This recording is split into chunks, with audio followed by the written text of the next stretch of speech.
Okay, so now we're going to try example 8. So now I have this paraboloid, and I haven't really specified its exact height. This is A, and we're allowing A to vary. So this paraboloid, this paraboloid, this paraboloid. And I would like to know, for what values of A would this surface integral have its maximum value, and what would that maximum be? So go ahead, put it on pause, and see if you can come up with what we'll get for the max. Okay, so I want you to notice that in these cases, all of these surfaces share the same boundary, which should be telling us something, because by Stokes' theorem, we know that the surface integral over this surface needs to still be the circulation around the boundary, and the surface integral of this surface has to be the circulation around the boundary, and the surface integral over this surface of this flux of the curl has to be the same as the circulation around the boundary. And since it's the same boundary in each case, then we should get the same answer no matter what we use for A. So let's go through and find that answer. You have a couple ways you could do it. We want the surface integral, but the surface is varying. So instead we can use the line integral. Since C is the same circle radius 1, the surface integral doesn't depend on the height of the surface. And we can just calculate the line integral by parameterizing the circle of radius 1 and then just doing our f dot v dt.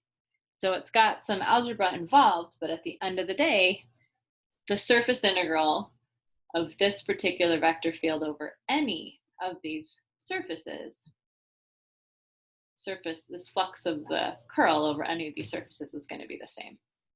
And again, you can think of what's happening is why this is true is we're adding up this microscopic circulation all around this surface and this surface and this surface, and we are going to get cancellation everywhere on the interior. So we should have, when we add that up, we'll get the circulation on the boundaries, and our boundaries not changing.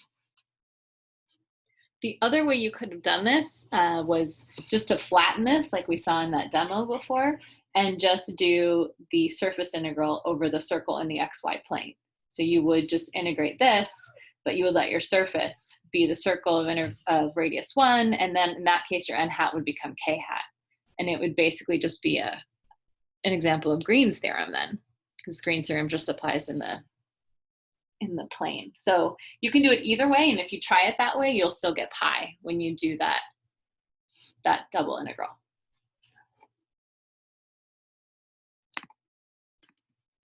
Okay, and so now we're going to look at another one of these where I'd like us to calculate the flux of the curl over the surface S, where S is the portion of the sphere above the xy plane and inside the cylinder.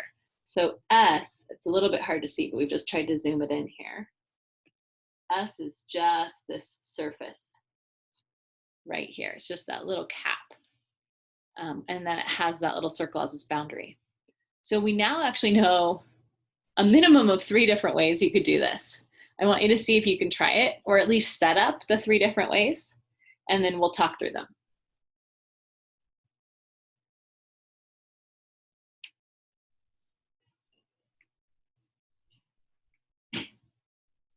Okay, so option 1 is we can try computing the surface integral directly, right? So we could say, well, I know how to do surface integrals. I know how to find the curl. So I get to here. I can let my G, which is the surface I'm integrating over, that's going to be part of this sphere that I'm integrating over. So G will just be x squared plus y squared plus z squared. And then I can go ahead and just do the surface integral.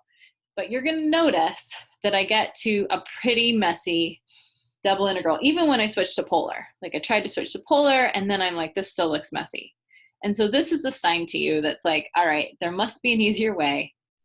Yes, this integral is possible, but let's not torture ourselves. Let's try a different way.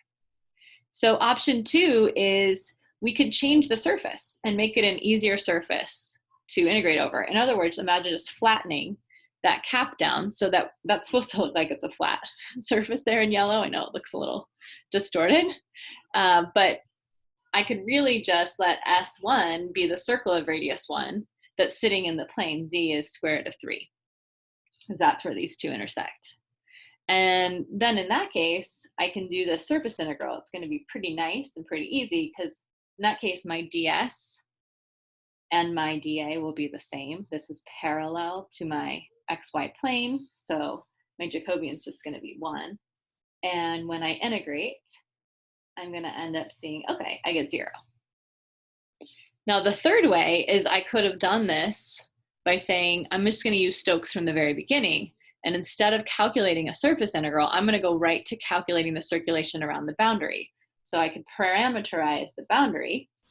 They intersect here at z is square root of 3, and we can see it's a circle that has radius square root of 3. So this is a way to parameterize this curve. And then I can just calculate f dot dr. And I'm going to get the same answer here. So my overall circulation around the boundary for this particular vector field is 0. And these were two of the different ways I could have gotten to it.